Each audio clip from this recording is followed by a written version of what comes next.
Oman আর আরব আমিরাতের সঙ্গে match দুটো পাকিস্তান জিতবে এটা ধরাই ছিল। গ্রুপ পর্বের বাকি ম্যাচে ভারতের কাছে নাস্তানাবুদ দল সুপার 4-এও ওই ভারতের কাছেই হেরেছে। আর মাঠের খেলায় ঠনঠনা পাকিস্তান থেকেছে মাঠের বাইরে সরব।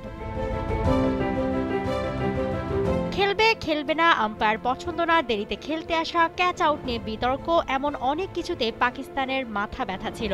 ভারত সহ নানা জায়গায় এ নিয়ে হয়েছে প্রচুর সমালোচনা, এমনকি এক্সপার্টরাও এ নিয়ে কথা বলছে অনেক। এশিয়া কাপের এক শোতে ভারতের এক্সপার্ট হার্ষা ভোগলে জানান, পাকিস্তানের এসব শিশুসুলভ আচরণ না করে খেলায় মনোযোগ দেওয়া উচিত। মাঠের বাইরের এসবে অন্যদের মনোযোগ নষ্ট হচ্ছে বলেও দাবি তার। তিনি আরো বলেন, আমি যদি সেই দলের কোচ হতাম তাহলে দেশটার বোর্ডকেই বলতাম যে সব রকম রাজনীতি কিংবা আলোচনা থেকে তাদের দূরে রাখুন আর তাদের ক্রিকেটটা খেলতে দিন।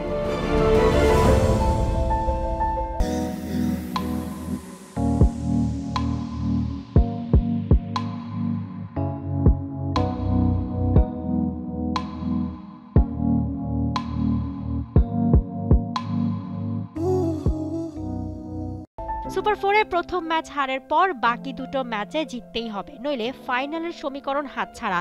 আর এই চিন্তাতেই কি পাকিস্তানের সিরিয়াস হওয়া? শ্রীলঙ্কার সঙ্গে ম্যাচে প্রথম ইনিংসটা তো তাই বলল।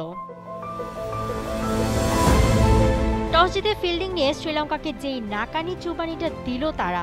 লঙ্কানদের ডুয়ার ডাই ম্যাচে 10 ওভারের আগেই 5 উইকেট হারিয়ে ব্যাকফুটে পড়ে দল। এবার কি তবে ক্রিকেটেই আসল মনোযোগটা দিচ্ছে পাকিস্তান? ভারতকে ফাইনালের মঞ্চে জবাবটা কি দিতে পারবে তারা? Suhaira Mou, test sports.